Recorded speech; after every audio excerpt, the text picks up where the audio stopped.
100 শহীদের সমপরিমাণ সোয়াব মহিলারা পেতে পারে যদি 20 রোজার পরে এই আমলটি করতে পারে। কত চমৎকার বিষয় চিন্তা করেছেন। আমার মা বোনেরা শহীদের মর্যাদা অর্জন করতে পারে, যেটা গুরুত্বপূর্ণ একটা বিষয়।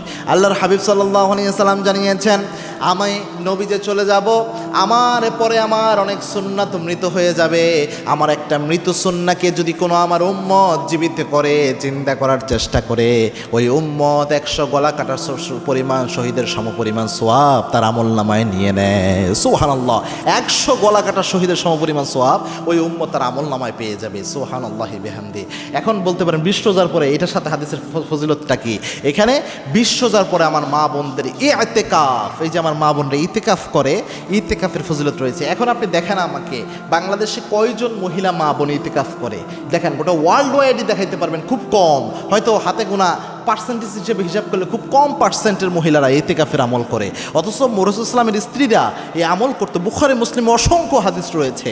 এবং মা আয়েশা সিদ্দিকা রাদিয়াল্লাহু তাআলা আনহা সহ রাসূলের যে স্ত্রীরা ছিলেন উম্মাহাতুল মুমিনিন যারা, তাদের ব্যাপারে বর্ণনা পাওয়া যায় আমাদের মায়েরা, রাসূলের স্ত্রীরা, আল্লাহর হাবিব সাল্লাল্লাহু আলাইহি ওয়াসাল্লামের যত স্ত্রী ছিলেন আল্লাহর হাবিবের ইন্তেকালের পরেও তারা নিজের ঘরে ইতিকাফ করতেন। সুবহানাল্লাহ, মহিলারা নিজের ঘরে ইতিকাফ করতেন রাসূল ইসলামের জামানায়। এটা একটা মহিলাদের স্বাভাবিক সুন্নাহ ছিল।